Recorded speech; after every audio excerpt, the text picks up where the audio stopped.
አርዕስተ ዜና። ኢትዮጵያና ኳታር ያላቸውን ትብብር ለማጠናከር ተስማምተዋል። ስምምነቱ በመከላከያ ዘርፍ ያለው ትብብር የሚያጠናክር ስለመሆኑ ተነግሯል። ሰሙታላችሁ። የአዲስ አበባ ገቢዎች ቢሮ በበጀት ዓመቱ 4 ወራት 5203 የደረቅ ጭነት ተሽከርካሪዎች ላይ የደረሰኝ ቁጥጥር ማካሄዱን ተገልጿል። ዝርዝር ይዘናል። የእስራኤል አየር መከላከያ መረብ ባለፈው ሰኔ ወር ከኢራን ጋር በተካሄደው የ12 ቀናት ዘመቻ ወቅት በዘመናዊ ጦርነት ታሪክ ከተመዘገቡት ከፍተኛ የአየር ላይ ጥቃቶች የመመከት ስኬት ማሳየቱን ከፍተኛ የመከላከያ ባለስልጣናት ተናግረዋል። ነግራችኋለን። የአሜሪካው ልዩ መልእክተኛ ስቲቭ ዊትኮፍ በሚቀጥለው ሳምንት ሞስኮ ሊጎበኙ እንደተዘጋጁ ከፍተኛ የክሬምሊን ባለስልጣናት አረጋገጡ። የአሜሪካ የሩሲያና የዩክሬን ተወካዮች በዚህ ሳምንት መጀመሪያ ላይ በተባበሩት አረብ ኤሚሬትስ ውስጥ ውይይታቸውን ካካሄዱ በኋላ የዶናልድ ትራምፕ የቀጠናው ልዩ መልእክተኛ ስቲቭ ዊትኮፍ ወደ ሞስኮ ያቀናሉ ተብሎም ነበር። ዝርዝር ይዘናል። ውድ የሀገሬ ቲቪ ተመልካቾቻችን ለሰዓቱ የያዝንላችሁ ዜናዎች ተጀምረዋል። ከዜናዎቹ ጋር ሚኪያስ ኃይሌ ነኝ። ኢትዮጵያና ኳታር ያላቸውን ትብብር ለማሳደግ ተስማሙ። ኢትዮጵያና ኳታር በዲፕሎማሲያዊ ግንኙነታቸው ይበልጥ የማጠናከር የጋራ ጥቅም ትብብሮችን ማሳደግ የሚችሉባቸው ጉዳዮች ዙሪያ መክረዋል። የኢፌዴሪ መከላከያ ሚኒስትር ኢንጂነር አይሻ መሐመድ ለ3 ቀናት የሥራ ጉብኝት በኳታር ዶሃ ይገኛሉ። ኢንጂነር አይሻ መሐመድ በትናንትናው ዕለት ህዳር 17 ቀን 2018 ዓ.ም የኳታር ምክትል ጠቅላይ ሚኒስትርና የመከላከያ ሚኒስትር ሼክ ሰዓድ ቢን አብዱራህማን ጋር በሁለትዮሽ ጉዳዮች ላይ መክረዋል። በውይይታቸውም በሁለቱ ሀገራት መካከል ያለውን ዲፕሎማሲያዊ ግንኙነት ይበልጥ ለማጠናከር ለጋራ ጥቅም ትብብሮችን ለማሳደግ ፍላጎት እንዳላቸውም አስታውቀዋል። በተለይም በመከላከያ ልዩ ዘርፎች ላይ ያላቸውን ትብብር ለማጠናከር የሚቻልባቸው መንገዶች ላይ መወያየታቸውም ተነግረዋል። በተጨማሪም በተለያዩ ኢንቨስትመንትና የአቅም ግንባታ መስኮች ትብብራቸውን ለማሳደግ ጽኑ ፍላጎት እንዳላቸው መግለጻቸውን ከመከላከያ ሰራዊት ማህበራዊ ትስስር ገጽ ያገኘነው መረጃ ያመላክታል።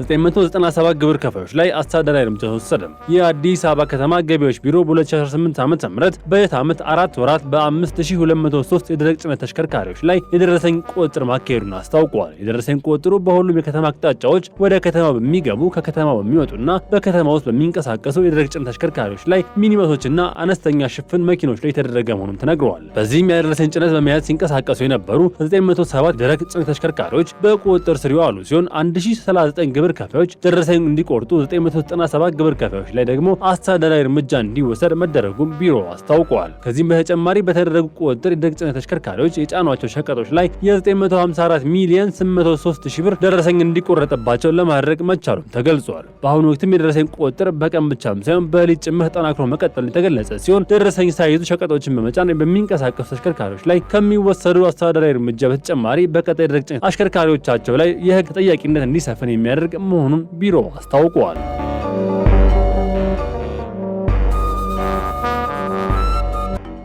የ3.4 ሚሊዮን ዓመት ዕድሜ ያላት ቅሪተ አካል በኢትዮጵያ ተገኘ። 3.4 ሚሊዮን ዓመት ገደማ ዕድሜ ያለው ቅሪተ አካል በአፋር ክልል መገኘቱን ኢትዮጵያ ቅርስ ባለስልጣን አስታወቀ።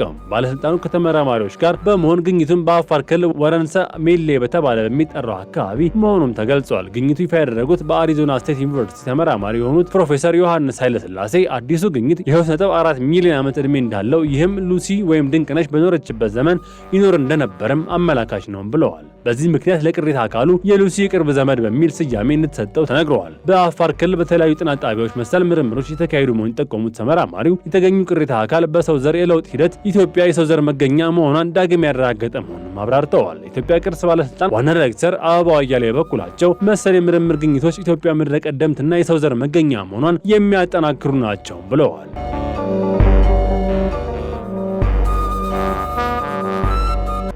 በቤኒሻንጉል ጉሙዝ ክልል ሲንቀሳቀሱ የነበሩ ታጣቂዎች የሰላም ጥሪን ተቀበሉ። በቤኒሻንጉል ጉሙዝ ክልል በሱዳን አጎራባች አካባቢ ሲንቀሳቀሱ የነበሩ ታጣቂ ኃይሎች የመንግስት ሰላም ጥሪን ተቀብለው ወደ ክልሉ መግባታቸውም ተገለጸ።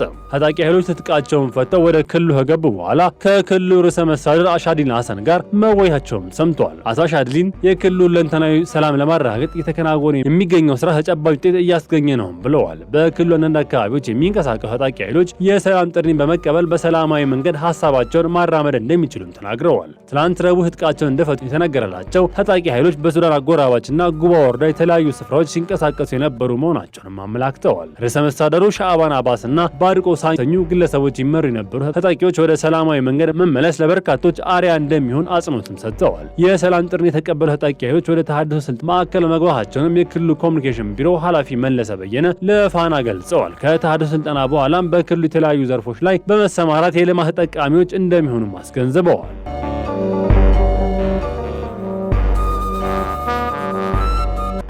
አፍሪካና አውሮፓ በአየር ንብረት ፋይናንስ ዙሪያ በጋራ ለመስራት ተስማሙ። በአንጎላ ዋና ከተማ ሉዋንዳ ለ2 ቀናት የተካሄደው 7ኛው የአፍሪካ ህብረት የአውሮፓ ህብረት የመሪዎች ጉባኤ የጋራ መግለጫ በማውጣትም ተጠናቋል። ሁለቱ ሀገራት በጉባኤው ማጠናቂያ ባጸደቁት የጋራ መግለጫም ለ2030 የጋራ ራዕይ ያላቸውን ቁርጠኝነት አረጋግጠዋል። አጋርነቱ በፖለቲካ በንግድና በኢንቨስትመንት ጠናክሮ መምጣቱንም አድንቀዋል። በሰላምና ዓለም አቀፍ ትብብር ላይ ያተኮረ ሲሆን በዩክሬን፣ በፍልስጤም አስተዳደር፣ በሱዳን፣ በደቡብ ሱዳንና በዲሞክራሲያዊት ሪፐብሊክ ኮንጎና በሌሎች ሀገራት ዘላቂ ሰላም እንዲመጣ በማያወላውል ድጋፍ እንደሚሰጡም አስታውቀዋል። በተለይም በሱዳን ላይ ያለው ሁኔታ በከፍተኛ ደረጃ አሳሳቢ መሆኑን ገልጸው በአፍሪካ ህብረትና በኢጋድ አመቻችነት በሱዳን ዜጎች ባለቤትነት የሚመራ ወደ ወጥና ሲቪል ሽግግር የሚያመራ የፖለቲካ ሂደት እውን እንዲሆን እንደሚደግፉም አረጋግጠዋል። በኢኮኖሚው ዘርፍም የአፍሪካ አህጉራዊ ነጻ ንግድ ቀጠና ትግበራ ለማፋጠን የጋራ ስምምነት ተደርሷል። የአፍሪካ አውሮፓ ኢንቨስትመንት ፓኬጅ ትግበራ ላይ ጉልህ መሻሻል መኖሩን ተነስተዋል። ስትራቴጂው ትብብር ማዕቀፍ ውስጥ ሁለቱ ህብረቶች በአፍሪካ አውሮፓ አረንጓዴ ኃይል ኢኒሼቲቭ በኩል እስከ 2030 ድረስ በአፍሪካ ቢያንስ 100 ሚሊዮን ህዝብ ከካርበን ነጻ የሆነ ኤሌክትሪክ እንዲያገኝ ለማድረግም ቃል ገብተዋል።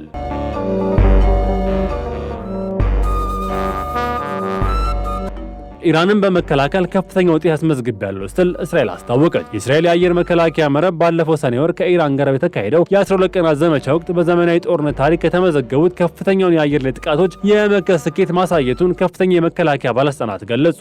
የተናገሩት የእስራኤል መከላከያ ሚኒስትር የሆማ ዳይሬክቶሬት ዳይሬክተር የሆኑት ሞሼ ፓቴል በሰው አልባ ተሽከርካሪዎች የእስራኤል መከላከያ 2025 ኮንፈረንስ ላይ መሆኑን ተናግረዋል። ፓቴል እንዳሉት ራይዚንግ ላይን በተሰኘው ዘመቻ ከ1000 በላይ ሰው አልባ አውሮፕላኖች ተመትተው የወደቁ ሲሆን ይህም 99 በመቶ የስኬት መጠን አስመዝግበዋል። ይህ የእስራኤል የአየር ኃይል ከአሜሪካ አጋሮች ጋር ባደረገ የጠበቀ ቅንጅት የተገኘ ታይቶ የማይታወቅ ስኬት ነው ብለዋል። ከዚህ በተጨማሪም እንደ አሮና አይረን ዶም ያሉ የተሻሻሉ የመከላከያ ስርዓቶች በመጠቀም ከባላስቲክ ሚሳይሎች የተሰነዘሩ ጥቃቶችን የመመከት አቅሙ ከ86% በላይ መድረሱንም አስታውቀዋል። እስራኤል አሁን ላይ ጥቃቶችን ከመከላከል ባለፈ አደጋዎችን አስቀድመው የሚተነብዩና የሚመክቱ የተደራጁ ስርዓቶችን በመገንባት ላይ እንደምትገኝም አብራርተዋል። ፓቴል በማጠቃለያቸውም የእስራኤል ጠላቶች የሚጠቀሙበት ቴክኖሎጂ በየጊዜው የተለወጠ መሆኑን በማስጠንቀቅ የመከላከያ ስርዓቶችን ከጠላት እርምጃ ቀድመው መላመድና መሻሻል እንዳለባቸው አሳስበዋል።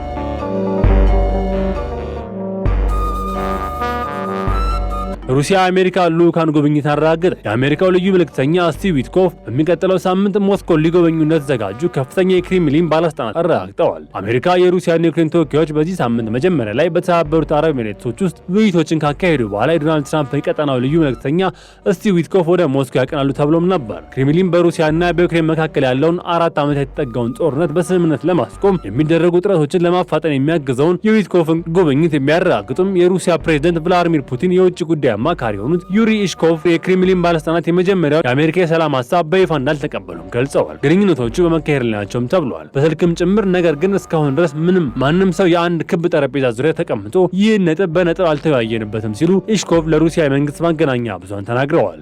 የዩክሬን ባለስልጣናት በበኩላቸው ባለፈው ሳምንት በሰላም ጥረቶች ውስጥ ከፍተኛ ሚና የተጫወቱትን የአሜሪካ የመከላከያ ሚኒስትር ዳን ድሪስኮል በፊናቸው የሚቀጥለው ቀናት ኪየቭ ይገቡ እንደሆነም አላረጋገጡም። ትራምፕ ጦርነቱን ለማቆም ያቀረቡትን እቅድ ባለፈው ሳምንት ይፋ ያወጣ ሲሆን ይህም ጦርነት በሰላማዊ መንገድ ለመቋጨት የሚደረገው ዲፕሎማሲያዊ እንቅስቃሴዎችን በአዲስ መልኩ አናቅቷል ሲል አሶሼትድ ፕሬስ ዘግበዋል። ውድ የሀገሬ ቲቪ ተመልካቾቻችን ለሰዓቱ ያዝንላችሁ ዜናዎች ተጠናቀዋል። ቸር ቆዩ።